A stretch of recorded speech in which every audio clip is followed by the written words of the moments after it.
June Barron was known as a calm man. He worked with numbers for a health company in Alabama, and people said nothing ever shook him. But one cold evening, his wife walked into the kitchen holding an envelope with trembling hands.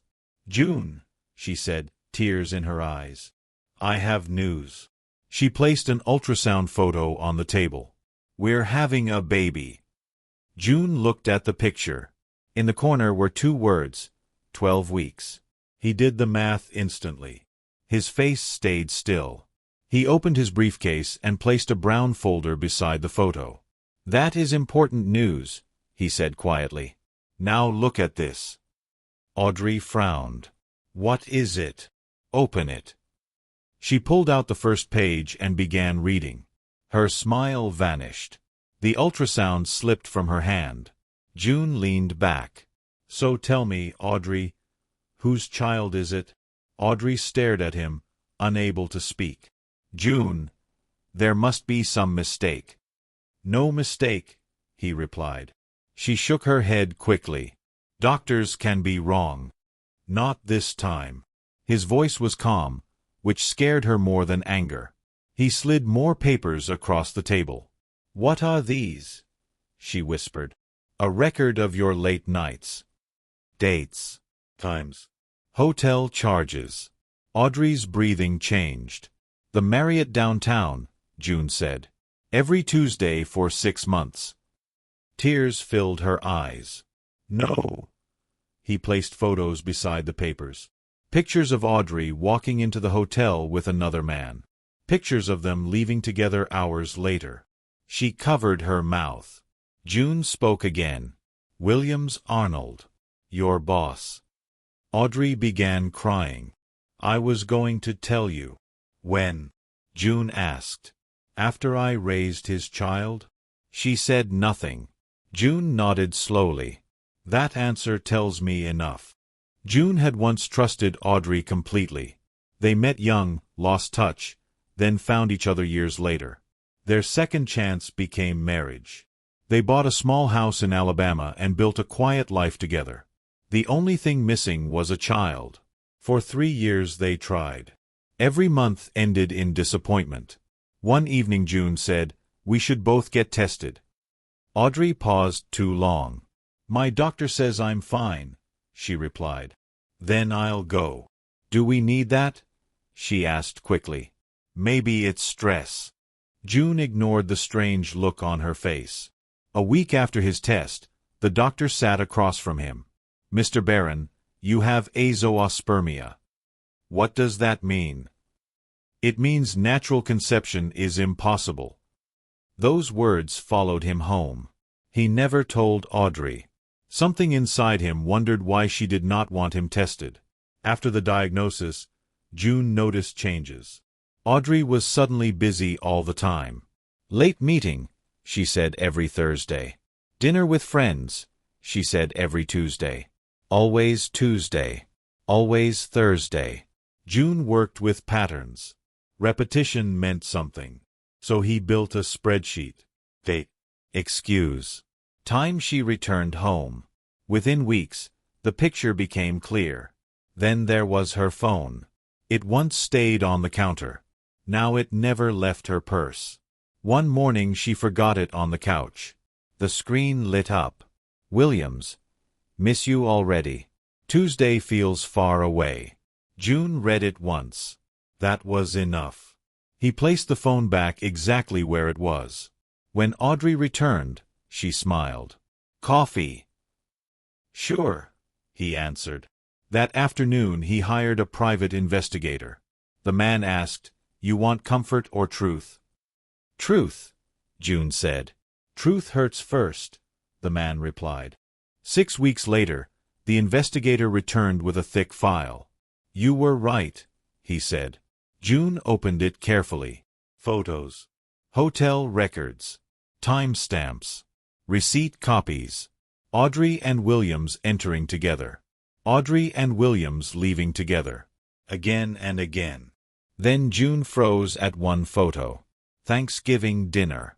Williams was sitting in June's own house, smiling with a drink in hand. June remembered shaking his hand that night. "You're a lucky man," Williams had said. Now the memory felt poisonous. How long? June asked. At least 8 months. June closed the file. He expected rage. Instead, he felt cold focus. He opened a separate bank account. He contacted a lawyer. He moved clothes into the guest room 1 shirt at a time. And every day, he kept the fertility report inside his briefcase, waiting for the right moment. That moment arrived with an ultrasound photo. Audrey remained in the kitchen long after June went upstairs. He could hear her crying through the floorboards. Later, he heard her pacing, then whispering into her phone. He did not need to guess who she was calling. June sat on the edge of the guest bed and stared at the wall. He felt no victory, only clarity. In the morning, he dressed for work as usual. Audrey stood near the stairs with swollen eyes. "Please talk to me," she begged. June adjusted his tie. "My lawyer will talk to you." "June, don't do this." He picked up his briefcase. "You already did." She reached for his arm, but he stepped away. "Was any of it real?" she whispered. June paused at the door. "That's the question I'm asking too." Then he walked out into the cold Alabama morning. At work, June tried to focus on reports, but one memory would not leave him. The day he mentioned fertility testing, Audrey had looked nervous. Too nervous. During lunch, he logged into the employee benefits portal. Their insurance records were stored there. He clicked through old access logs and froze. Someone had opened his medical file 19 days after his diagnosis. User ID, Audrey Barron. June stared at the screen. She had entered his private records. She had read the report. She knew he could not father a child.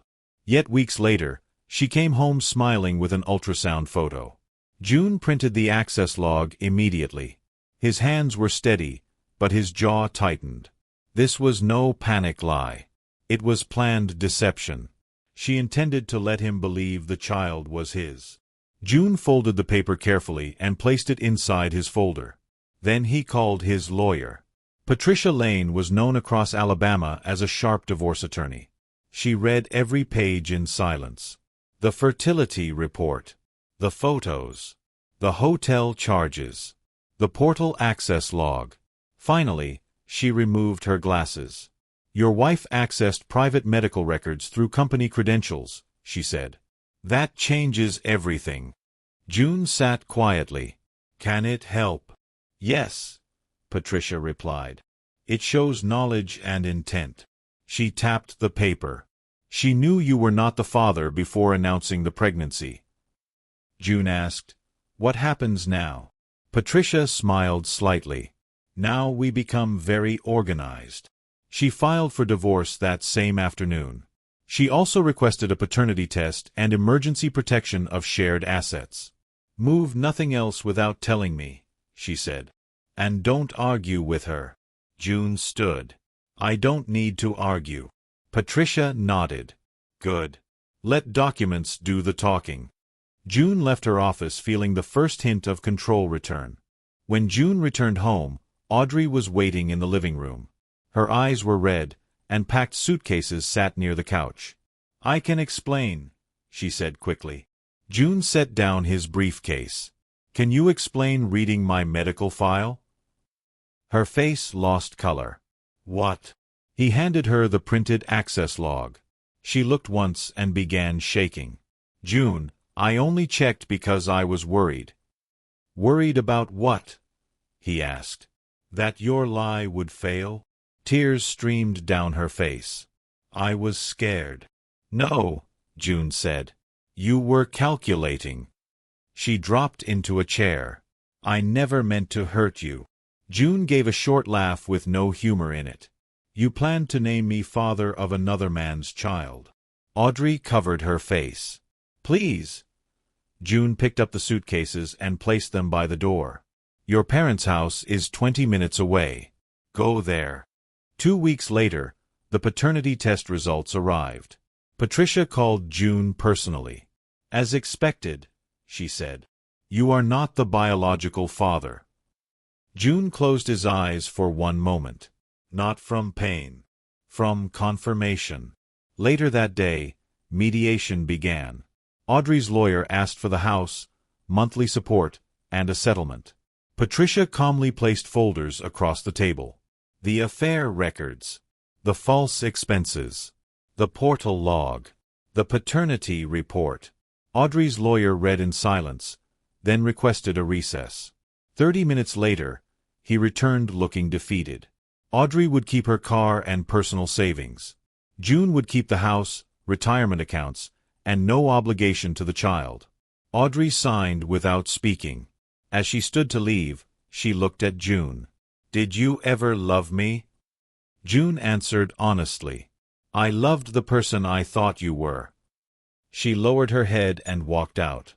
The divorce papers were finalized faster than most people expected. June returned to an empty house that felt strangely peaceful. Audrey's pictures were gone. Her shoes no longer sat by the door. The silence was heavy, but clean. He fed the dog, Max, and sat alone in the kitchen. For the first time in months, no lies waited across the table. His phone rang that evening. It was Audrey. He let it ring twice before answering. "What now?" he asked. She was crying. "They know." June said nothing. "Someone told my company everything." He leaned back in his chair. "Then they know the truth." "June, please. I could lose my job." He looked around the quiet room. "You should have thought of that before risking mine." Then he ended the call and returned to feeding Max. What Audrey did not know was that June had already visited her company's chief executive officer. He requested 20 minutes and arrived with organized folders. Across the desk sat David Cole, founder of the firm where Audrey and Williams worked. June spoke plainly. "Two of your senior employees are in a secret relationship," he said. "They also charged personal dinners and hotel stays as business expenses." David's face hardened. June handed over receipts, dates, and matching calendar records. "I'm not here for revenge," June said. "I'm here because it involves fraud." David reviewed the documents in silence. "Leave these with me," he said. June stood. "That decision is yours." 4 days later, both Audrey and Williams were terminated for cause. No severance. No recommendation letters. Just a security escort to the parking lot. Audrey called again that night, nearly screaming through tears. "They fired both of us." June held the phone away from his ear. "Did you tell them?" she shouted. "I gave them records," June answered. "They made their own choice." "I'm pregnant, June. How am I supposed to survive?" He waited a second before replying. "Call Williams Arnold. It's his responsibility." She sobbed harder. "You're cruel." June's voice stayed level. "No. I'm finished." Then he ended the call. He expected guilt to follow. It never came. He had not created her situation. He had revealed it. There was a difference, and he knew it clearly. Max jumped onto the couch beside him and rested his head on June's knee. June scratched behind the dog's ears and stared at the quiet room. Williams Arnold learned quickly that losing one job was only the beginning. Word spread across Alabama's business circles with unusual speed. Former co-workers stopped returning calls. Recruiters suddenly went silent. Networking invitations disappeared. One man even canceled a lunch meeting after seeing news of the expense fraud scandal. Williams tried to blame Audrey, then June, then the company. Nobody cared. Reputation, once cracked, breaks fast. Within a month he accepted a smaller role at a tiny agency 2 states away for less than half his former salary. June heard the news through an old contact and simply nodded. He felt no joy. Only consequence. Williams had once sat in June's home, eaten his food, and praised his marriage while betraying it in secret. Now he understood what hidden choices can cost when daylight reaches them. June thought the matter was over, but one final collapse remained. Investors at Audrey's former company reviewed internal spending after the scandal surfaced. They found more irregular charges beyond Audrey and Williams. Missing records. False billing. Misused company funds. Within months, major funding was withdrawn. The business could not survive. 50 employees lost their jobs when the doors closed for good. A coworker showed June the headline during lunch. "Didn't your ex-wife work there?" he asked. June looked at the screen, then back to his coffee. "She used to," he said. "Did you cause all this?" the man asked. June answered carefully. "No. I gave one person a reason to look closer. The rest was already there." He returned to work, calm as ever. Life became quiet again. June woke early, walked Max through the neighborhood, and returned to a house that finally felt honest. No hidden phones. No late-night excuses.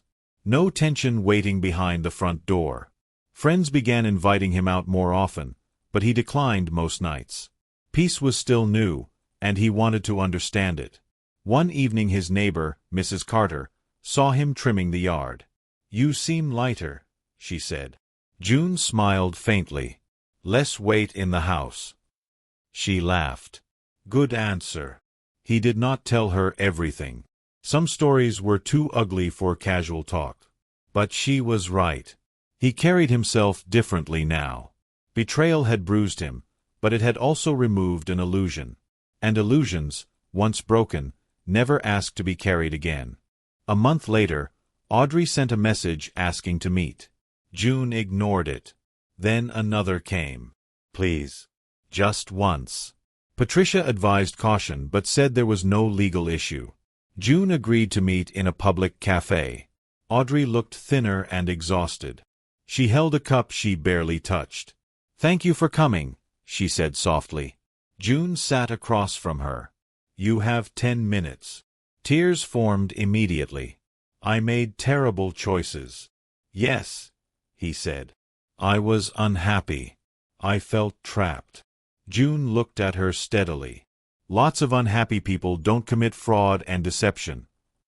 She lowered her eyes. "I wanted security." "You had it," June replied. "You traded it for excitement." She began crying again. June checked the time. 9 minutes left. Audrey wiped her face and tried again. Williams left. June was unsurprised. When? 2 weeks after he lost the job. She laughed bitterly. He said the stress was too much. June stirred his coffee. Consistent behavior. "I'm living with my parents now," she continued. "They barely speak to me." June said nothing. She leaned forward. "I know I don't deserve it, but can we start over someday?" June almost smiled at the boldness of the question. "Start over with what?" he asked. "Trust, respect, truth. Those are not furniture, Audrey. You can't move them back in." Her shoulders sank. He stood. "Your 10 minutes are over." She whispered, "I did love you." June answered without anger. "Maybe. But not enough to act like it." Then he walked away. That meeting closed something inside him. June no longer replayed old scenes in his head. He stopped wondering when the affair began or what lies were told first. Those questions had no value now. He focused on work, health, and routine. He joined a weekend hiking group and found he enjoyed being around strangers who expected nothing from him. During one hike, a man asked if June had children. June paused, then said, "No, it was the truth, and for once it did not sting." On the trail back, he realized healing was not dramatic. It was small, ordinary moments stacking quietly on top of painful ones until the old weight could no longer dominate the scale. Months later, June sat on his porch at sunset while Max slept beside him. His co-worker Dennis had once asked, "Was all that revenge?" June thought again about the question. Revenge seeks pain. Consequences reveal reality. He had not forged records, created lies, or stolen trust. He had exposed what already existed. That distinction mattered to him. His phone buzzed with a message from an unknown number. The baby was born. A girl. No name followed. June read it once, then deleted it. He wished the child well and nothing more. Some people inherit chaos they never chose. He hoped she would one day escape it. June looked across the yard as evening settled over Alabama. The storm that entered his home had passed. What remained was silence, truth, and room to begin again. Winter arrived quietly in Alabama. June noticed he no longer checked his phone at night or listened for footsteps that never came. He slept deeply now. One Saturday morning, he opened a closet and found an old photo album from the early years of his marriage. Smiling faces, beach trips, birthday dinners, promises frozen in glossy pages. He studied them without bitterness. Those moments had been real when they happened. Later betrayal did not erase every earlier truth. It only changed what came after. June closed the album and placed it in a donation box. He did not need souvenirs of a life already finished. Max barked at the door, ready for a walk. June grabbed the leash and smiled. The living dog mattered more than dead memories. At work, June's focus sharpened. Projects that once dragged now moved quickly. His manager noticed. "You've been excellent lately," she said during a review. "Different energy." June nodded. Less distraction. She offered him a promotion leading a new analytics team. Better pay. More responsibility. He accepted after one night of thought. In the past, stress at home had made every challenge feel heavier. Now effort produced clean results. Numbers behaved honestly. If something was wrong, the evidence showed it.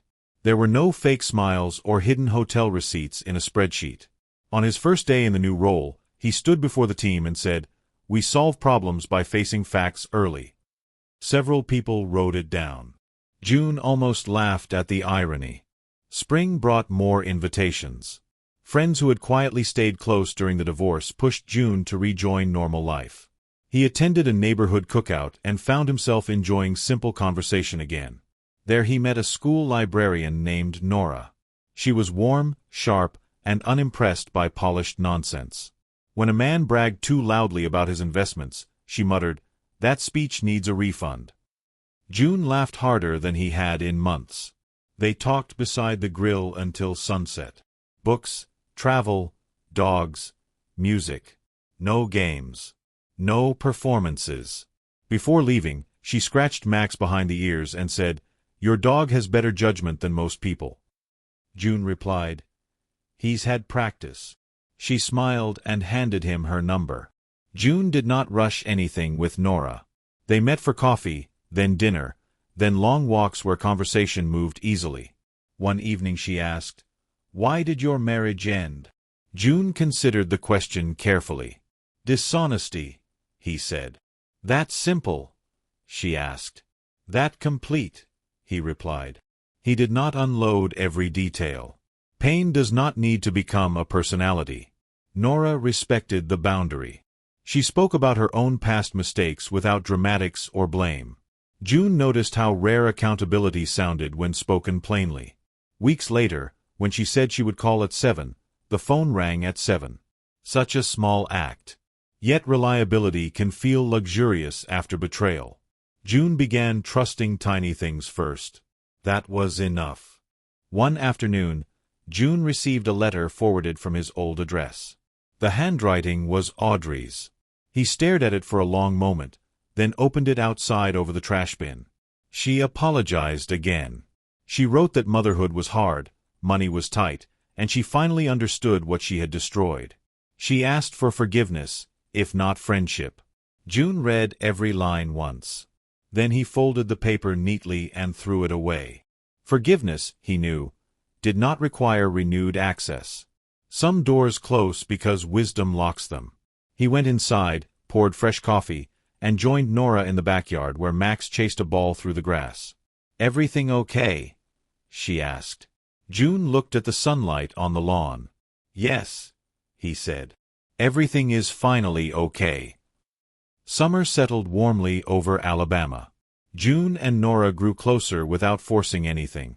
They cooked dinner together, argued playfully over music, and laughed often. There was no tension hidden beneath ordinary moments. One evening while washing dishes, Nora asked. "Do you ever miss your old life?" June dried a plate and thought carefully. "I miss who I believed I was in it," he said. "Not the life itself." Nora nodded as if she understood more than he had explained. Then she handed him another plate. "Good answer. Dry faster." He laughed. Peace, he discovered, was not dramatic. It sounded like shared chores, honest conversation, and no need to investigate anyone's phone. At work, June's new team began outperforming expectations. Senior leaders praised his steady management style. One younger analyst asked how he stayed calm under pressure. June answered, "Facts first. Emotions second." The analyst wrote it down immediately. June smiled to himself. Pain had taught him methods no business school ever could. Spot patterns early. Verify claims. Protect what matters. And when evidence is clear, act cleanly.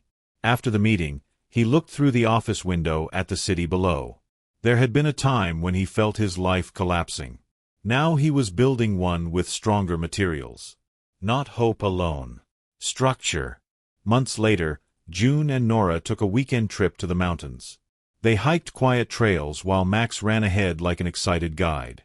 At a scenic overlook, Nora asked, "Do you think people really change?" June considered the valley below them. "Some do," he said. "But change begins when excuses end." She smiled. "That sounds like something you rehearsed."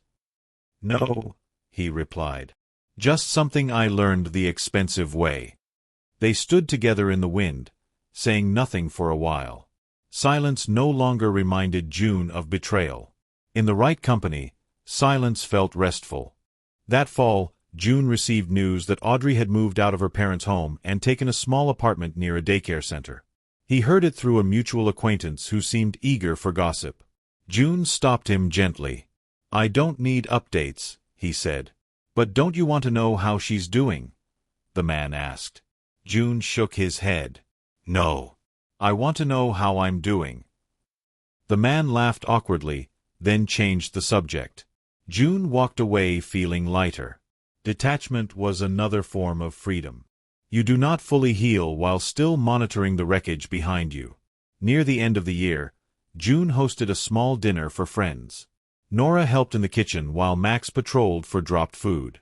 Laughter filled the house that once held suspicion and secrets. At one point, June stood in the doorway and watched everyone talking around the table. For a brief second, he remembered the night Audrey had placed an ultrasound photo in that same room. Then the memory passed like smoke. Nora noticed him watching. "You okay?" she asked. June smiled. "Better than okay." He joined the table, pulled out a chair, and sat among people who required no investigation. On New Year's morning, June woke before sunrise and stepped onto the porch with a mug of coffee. The air was cold and still. Max curled at his feet while the sky slowly brightened.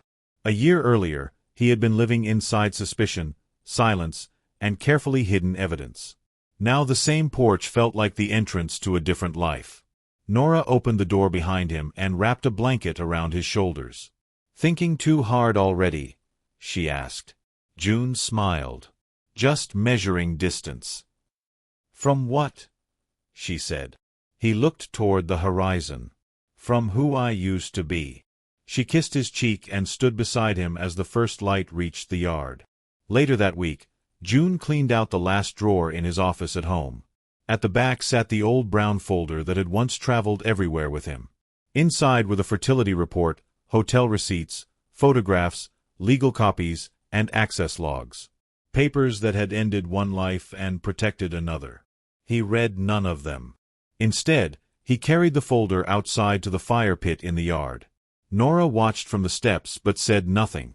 June struck a match and let the flame catch the first page. One by one, the documents curled, blackened, and disappeared into ash. When it was finished, he felt no triumph. Only release. Some evidence is necessary for survival. None is necessary forever. Weeks later, Dennis from work asked the question many had wanted to ask. "If you could go back," he said over lunch, "would you change anything?" June thought carefully before answering. "I would change my willingness to ignore warning signs," he said. Dennis nodded. "Not the marriage?" "No," June replied. "Even bad chapters teach useful things." He cut into his sandwich and continued. "Trust should be given with open eyes. Loyalty should be matched. And peace should never depend on pretending not to notice reality." Dennis leaned back. "That sounds expensive." June gave a small smile. "It was." Then both men laughed, and the subject was done. Years later, if anyone asked June how he survived betrayal, he never told the dramatic version first. He did not begin with affairs, lies, lawyers, or ruined careers. He simply said, "I accepted the truth quickly." That was the real turning point. Not revenge. Not punishment. Not public collapse. Truth. Once he accepted it, every next step became clearer. Some people spend years begging lies to become real. June chose reality instead. In the end, Audrey lost a husband she underestimated. Williams lost a reputation he thought was secure. June lost illusions and gained peace. On quiet evenings in Alabama, with Nora beside him and Max asleep nearby, that trade still felt excellent. Thank you for staying, and do not forget to subscribe to this channel if you haven't.